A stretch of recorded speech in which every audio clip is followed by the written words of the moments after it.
மக்களே, நான் கஜி தமிழ் விளக்கிலேருந்து நீங்கள் சூப்பராக இருப்பீங்கன்னு நம்புறேன். ஸோ நானும் நல்லா சூப்பராக இருக்கிறேன். ஸோ என்னன்னு சொன்னால், இன்னைக்கு பார்த்தீங்கன்னு சொன்னால் என்னுடைய ரெசிபியில் தீபாவளிக்கு உரிய லட்டு செய்ய போகிறேன். ஸோ நான் செய்ய போகிறேன் லட்டு உங்களுக்கு அந்த ரெசிபியை ஷேர் பண்ண போகிறேன் எப்படி செய்கிறேன்னு சொல்லி.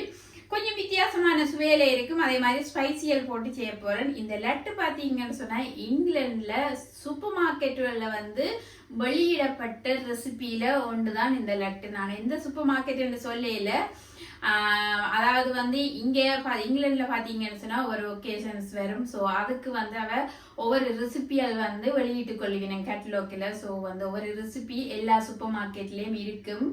ஸோ அந்த ரெசிபியில ஒன்றுதான் இந்த லட்டு. ஸோ இந்த லட்டை எப்படி செய்யற என்ன மாதிரி செய்யறேன்னு சொல்லி நான் செய்யும் பொழுதே உங்களுக்கு அளவுகள் எல்லாமே சொல்லிக் கொள்வேன். அதே மாதிரி என் சேனல் யாராவது புதுசா பாக்குற நீங்களா இருந்தா பெல் ஐக்கானை ப்ரெஸ் பண்ணி ஒரு சப்ஸ்கிரைப் பண்ணி கொடுத்துக்கொள்ளுங்க. ஸோ அதே மாதிரி உங்களோட ஃப்ரெண்ட்ஸ் அண்ட் ஃபேமிலிக்கு ஷேர் பண்ணிக்கொள்ளுங்க இந்த லட்டு ரெசிபியை.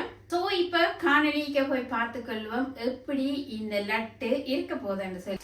இப்ப பாத்திரத்தை அதாவது ஹீட் ஆன் பண்ணி இருக்கிறேன். நல்லா லோ ஹீட்ல வச்சுக்கொள்ளணும். இப்ப ஆல்மண்ட் பவுடர் வச்சிருக்கிறேன். ஒரு பேக்கெட் 150 கிராம். நான் 2 பேக்கெட்ல செய்ய போறேன். ஸோ இந்த லட்டு அதாவது 2 நாளைக்கு வச்சு சாப்பிட்டு கொள்ளலாம். ஸோ அதனால நான் 2 பேக்கெட்ல செய்து கொள்ள போறேன்.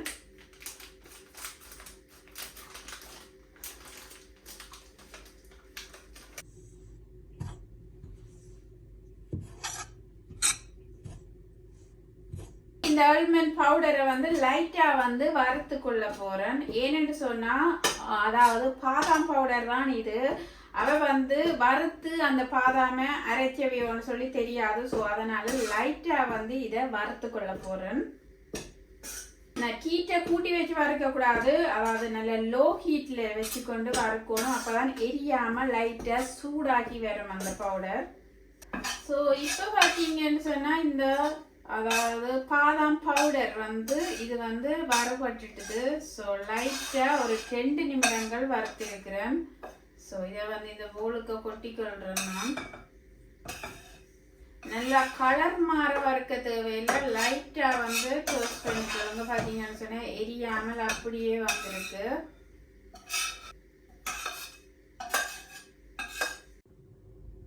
வறுத்திருக்கிற பாதாம் பவுடரை பார்த்தீங்கன்னு சொன்னா இப்படி இருக்குது. ஸோ எரியாம நல்ல பக்குவமா வறுத்தெடுத்து கொள்ளணும். ஸோ நெய் விட்டுக்கொள்றேன். கண்டிப்பாக நெய் விட்டுக்கொள்ளணும். நீங்க நெய் இல்லைன்னு சொன்னா உப்பில்லாத பட்டர் இருக்குதானே, ஸோ அதை கூடி போட்டுக்கொள்ளலாம். நெய்யின் அளவு பார்த்தீங்கன்னு சொன்னா கிட்டத்தட்ட ஒரு 2 டேபிள் ஸ்பூன் அளவில் போட்டிருக்கிறேன். இது பார்த்தீங்கன்னு சொன்னா கண்டென்ட் மில்க் 300 அதாவது 97 மில்லி இருக்குது. கிட்டத்தட்ட 400 மில்லின்னு சொல்லுங்க. 400 மில்லி இருக்குது. இந்த நெய்யுக்கு நான் விட்டுக்கொள்றேன் அரைவாசி 200 மில்லி விட்டுக்கொள்றேன். நீங்க ஸ்வீட்டு கூட தேவைன்னு சொன்னா நீங்க கூட போட்டுக்கொள்ளலாம்.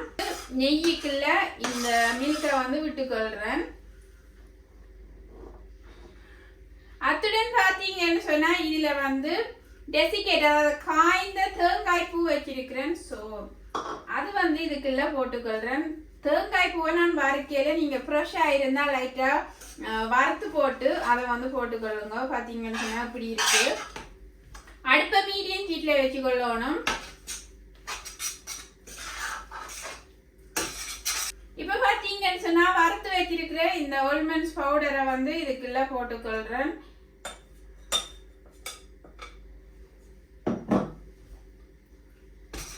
டப்புடப்பன்னு கிண்டி கொள்ளணும். இல்லையென்று சொன்னா அந்த அதாவது டின் பால்ன்னு சொல்லி கொள்ளுவோம் தானே, கண்டென்ட் மில்க் இறுகி கொண்டு வந்துடும். ஸோ இப்போ பார்த்தீங்கன்னு சொன்னா சீக்ரெட் இன்கிரீடியன்ஸ் அதாவது ஸ்பைசின்னு சொல்லி இருந்தேன். அதாவது ஸ்பைசி மிக்ஸ் ஸ்பைசி போட்டுறன் இது எல்லா சூப்பர் மார்க்கெட்லயும் இருக்குது. கிட்டத்தட்ட ஒரு டீஸ்பூன் அளவில் போட்டுக்கொள்றேன்.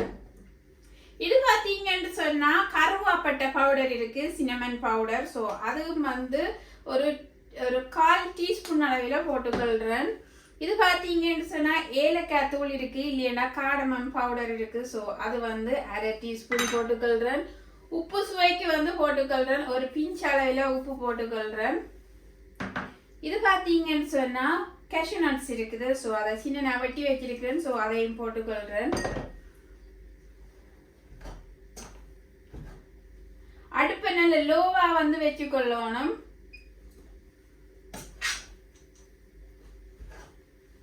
இவ்வளவு தான் வேலைப்பாடு. பார்த்தீங்கன்னு சொன்னா இதுல வேறு எதுவுமே அதாவது ஒண்ணுமே இல்லை. இதை வந்து வடிவா வந்து மிக்ஸ் பண்ணிக்கொள்ளணும். 200 மில்லி கண்டென்ட் மில்க் விட்டுருந்தேன் நான். ஸோ 200 மில்லி வடிவாக காணும், கணக்க விடக்கூடாது. நீங்க சுகர் தேவைன்னு சொன்னா கொஞ்சம் கூட மில்க் விட்டுக்கொள்ளலாம். சுகர் போடுறது இல்லை, அதாவது சுகருக்கு பதிலாக இந்த கண்டென்ட் மில்கை நான் போட்டிருக்கிறேன். இப்ப வந்து அடுப்பை நல்ல லோவா வந்து வச்சுக்கொள்ளணும். கூட்டி வச்சீங்கன்னு சொன்னா எல்லாம் உருகி போயிடும். பாத்தீங்கன்னு சொன்னா இப்படி இருக்கு. ஆல்மண்ட் பவுடர் பார்த்தீங்கன்னு சொன்னா கொஞ்சம் ஈரத்தன்மை மாதிரி தான் இருக்கும். ஸோ அதனால அது பெரிதாக வந்து அந்த அதாவது கண்டென்ட் மில்கை இழுத்து கொள்ளாது. ஸோ இவ்வளோ தான் வேலைப்பாடு. ஸோ இப்போ லைட்டாக வந்து நெய்யை மேலுக்கு இப்படி வந்து போட்டுக்கொள்கிறேன்.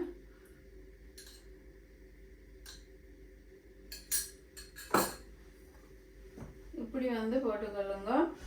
ஸ்பைசி பவுடர் பார்த்தீங்கன்னு சொன்னா எல்லா சூப்பர் மார்க்கெட் கடையிலையும் வந்து விற்கிது. ஸோ அதான் போட்டுக்கொள்றது. நல்ல சுவையாகவும் இருக்கும், அதே நேரம் ஹெல்த்தியான இன்கிரீடியன்ஸ் வந்து இந்த ஸ்பைசி போட்டு இந்த லட்டு செய்யும் பொழுது பார்த்தீங்கன்னு சொன்னா சூடாக இருக்குது. இப்படி அமர்த்தி வந்து பிடிக்கக்கூடியதாக இருக்குது. பார்த்தீங்கன்னு சொன்னா இந்த லட்டை. ஸோ இப்போ வந்து நான் வந்து இதை நிப்பாட்டி கொள்ள போகிறேன் அடுப்பை. அதாவது டப்பன் செய்யக்கூடிய ஒரு லட்டு தான் இந்த லட்டு. ஸோ இதை வந்து நான் கலர் பண்ண போறேன். ஸோ இப்போ வந்து அடுப்பை டர்ன் ஆஃப் பண்ணிக்கொள்வோம் முதல்ல. இப்போ பார்த்தீங்கன்னு சொன்னால் இந்த லட்டு மாவை வந்து 3 விரிவாக போட்டுக்கொள்ள போறேன். ஏன்னு சொன்னால் 3 கலரில் செய்ய போறேன் இந்த லட்டை. ஸோ அதனால் 3 விரிவாக போட்டுக்கொள்கிறேன். அதாவது டெசிகேட் கோகனட்டின் அளவு பார்த்தீங்கன்னு சொன்னால் 150 கிராம், இல்லைன்னு சொன்னால் 1.5 கப் எடுத்துக்கொள்ளுங்க. கப்பின் அளவில் எடுக்கிறேன்னு சொன்னால்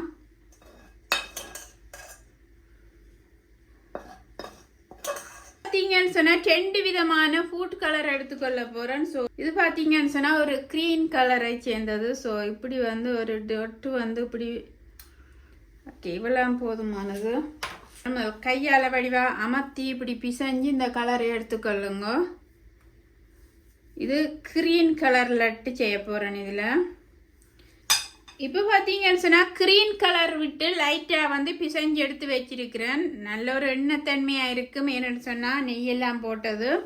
அடுத்தது பார்த்தீங்கன்னு சொன்னால் இதுக்கு வந்து லைட்டாக வந்து ஒரு பிங்க் கலர் மாதிரி கொடுக்க போகிறேன்.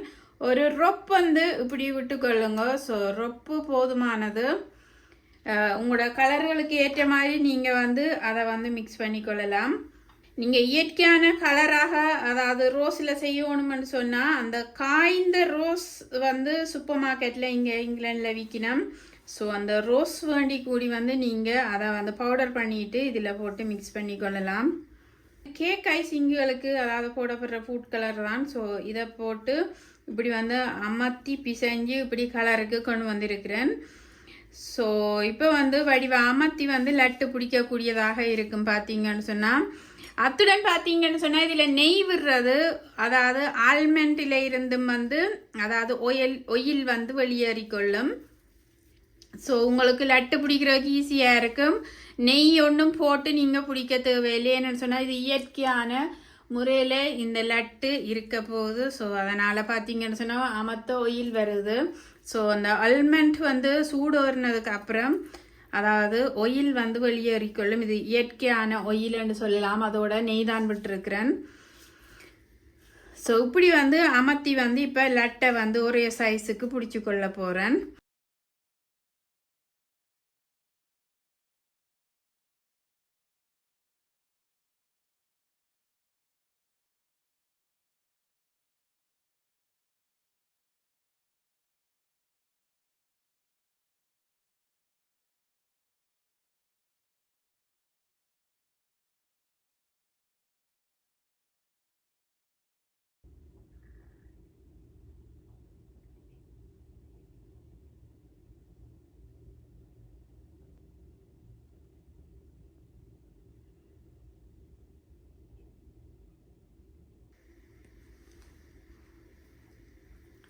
லட்டை உங்களுக்கு உடைச்சி காட்டுறேன்னு பார்த்தீங்கன்னு சொன்னால் சூப்பராக இருக்குது லட்டு.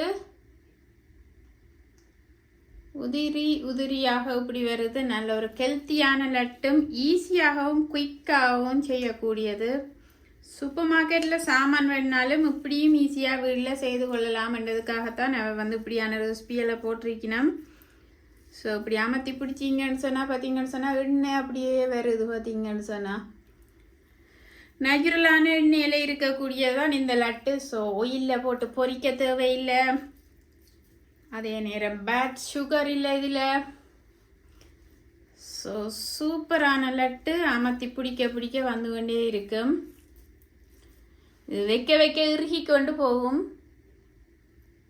ஸோ என்னுடைய தீபாவளிக்கு நான் எங்கள் வீட்டில் வந்து செய்யப்பட்ட லட்டு. ஸோ வந்து அதாவது இங்கிலாந்து சூப்பர் மார்க்கெட்டில் அதாவது அதை வந்து கேட்லாகில் போடப்பட்ட ரெசிபியின் படி நான் இந்த லட்டை செய்திருக்கிறேன். ஸோ ஹெல்த்தியான லட்டும் கூட அதே நேரம் நல்ல சுவையாக இருக்கக்கூடியதும். சுகர் வந்து பெருசாக போடவில்லை பார்த்தீங்கன்னு சொன்ன பெருசாக இல்லை, சுகர் குறைவானது. அதே நேரம் நேச்சுரலாக கிடைக்கப்படுற ஆயிலில் வந்து செய்யப்படுற லட்டு. ஸோ அத்துடன் பார்த்தீங்கன்னு சொன்னால் ஸ்பைசி எல்லாம் போடப்பட்டிருக்குது. அதாவது வந்து மிக்ஸ் ஸ்பைசி உங்களுக்கு காட்டி இருந்தனால் எல்லா சூப்பர் மார்க்கெட் கடையிலையும் இருக்குது. இல்லைன்னு சொன்னால் நீங்கள் வீட்டில் கூடி இந்த மிக்ஸ் ஸ்பைசியை வந்து தயாரித்து கொள்ளலாம். கிட்டத்தட்ட இந்த மிக்ஸ் ஸ்பைசி வந்து இறைச்சி சரக்கு, இலங்கை முறையில் நாங்கள் இறைச்சி சரக்கு பேக்கெட்டுன்னு சொல்லுவோம் தானே, அதுதான் இந்த மிக்ஸ் ஸ்பைசி. ஸோ அந்த ஸ்பைசி போடப்பட்டுத்தான் இந்த லட்டுக்கு செய்கிறது. அத்துடன் வந்து ஏலக்காய் எல்லாமே போட்டு தான் இந்த ஸ்பைசி வரும். அதாவது இறைச்சி சரக்கு பவுடர்னு சொல்லி கொள்ளுவோம். ஸோ அந்த ஸ்பைசி போட்டு செய்திருக்கிறேன். நல்ல ஒரு ஹெல்த்தியானது. 300 கிராம் ஆல்மண்ட் பவுடர், அத்துடன் வந்து 150 கிராம் அதாவது காய்ந்த தேங்காய் பூ, அத்துடன் பார்த்தீங்கன்னு சொன்னால் அதாவது 200 மில்லி அதாவது கண்டென்ட் மில்க் அதாவது டின்பால்னு சொல்லிக்கொள்வோம். ஸோ போட்டு அத்துடன் சின்ன சின்ன இன்க்ரீடியன்ஸ் எல்லாம் போட்டு செய்திருக்கிறேன். சூப்பராக இருக்குது. நீங்களும் உங்களோட வீட்டில் ட்ரை பண்ணி பார்த்து எப்படி இருக்கு என்ன மாதிரி இருக்குன்னு சொல்லி கமெண்ட் பாக்ஸுக்காக கமெண்ட் போட்டுக்கொள்ளுங்க. அதே மாதிரி லைக் பண்ணி உங்களோட ஃப்ரெண்ட்ஸ் அண்ட் ஃபேமிலிக்கு ஷேர் பண்ணிக்கொள்ளுங்க. அத்துடன் பார்த்தீங்கன்னு சொன்னால் வெள்ளை ஐக்கானை ப்ரெஸ் பண்ணி ஒரு சப்ஸ்கிரைப் பண்ணி கொடுத்துக்கொள்ளுங்க. இன்னும் ஒரு சூப்பரான ரெசிபியோட நான் உங்களை சந்திக்கிறேன். நன்றி, வணக்கம், பாய்.